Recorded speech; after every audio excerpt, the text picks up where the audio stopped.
This is not a natural calamity. It is being done to us knowingly. Global heating is an outrage, not a tragedy. We deserve the facts about the climate crisis. I choose The Guardian because it's one of the few places left to share them honestly. Climate Campaign 2026. Help us reach 30 L0 acts of support. Well, there's no getting around it now. What many of us once feared has become a reality. The dangerous conditions climate scientists long warned of have become our common, if deeply unwelcome, experience, and season by season, our acquaintance with disorder and extremities deepens. In both hemispheres, wildfires rage right into our cities and incinerate entire neighbourhoods. Marine heat waves are bleaching corals and cooking seagrasses on a global scale.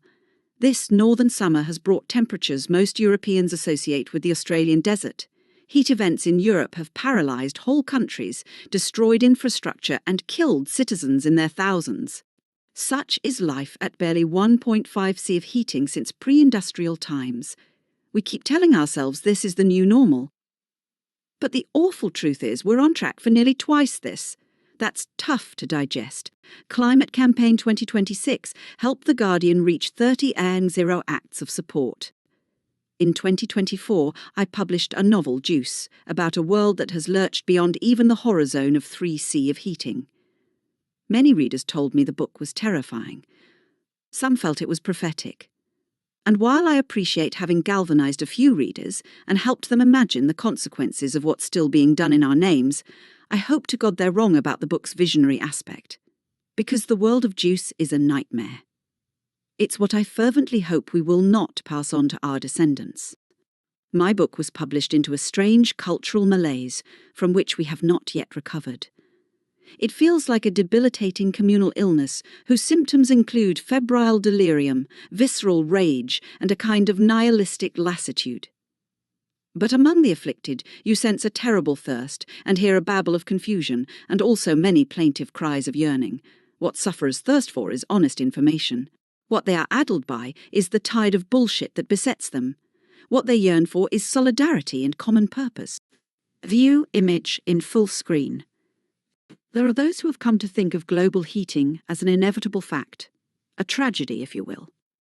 And there are some who have been convinced it isn't real, not a fact at all. These sufferers have been poorly served, for instead of being ministered to humanely and conscientiously, they have been at the mercy of quacks and carpetbaggers. What we are all experiencing is not a mystery ailment. Neither is it inevitable.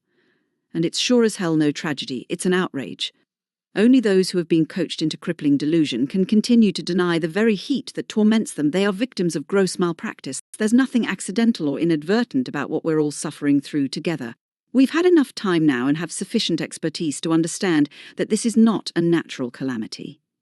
This is something that is being done to us, knowingly, which makes it a crime. A narrow class of people is profiting from our anguish. They know they're setting our world on fire. They persist because they love neither the earth nor its people. What they care about is money, not just enough to get by on, not even enough to become grotesquely rich with. They want the kind of money that bends others to their will. They seek power, buy it, co-opt it, leverage it, and always thirst for more of it. As far as they're concerned, the rest of us can go to hell, so long as we bend the knee and keep paying them as we stagger towards the flames. This is why reporting on the state of our climate is so inadequate. Too often, coverage is evasive, recklessly shallow, or simply dishonest. The oligarchs who own the news and direct the algorithms of social media are committed to keeping it that way. They give us bread and circuses and bank on our remaining distracted and tractable. They are betting against our children's futures. This is why factual reporting on the trajectory of our heating world is more vital now than ever before. We deserve to be told the truth. We need to hear the good news and the bad news alike, because honest information is central to humanity's chances of securing a safe and decent existence for our children. The truth is what fortifies us and brings us together to defend ourselves and our planet. I read The Guardian and write for it because it's one of the few honest brokers left in the mainstream media ecosystem. Over many years it has distinguished itself by bringing courageous, forensic reporting on climate to counter this welter of lies and confusion. There are no pie-faced billionaires dictating its editorial line. No fossil fuel corporations are allowed to launder their reputations in The Guardian's advertising platforms. This masthead continues to speak truth to power, and to empower the rest of us who deserve to know there is hard news to absorb and good news to bear us up together. This year's climate support campaign highlights The Guardian's unrivaled coverage of the climate emergency, including the ideas and initiatives that can help tackle it. Please consider supporting this work today.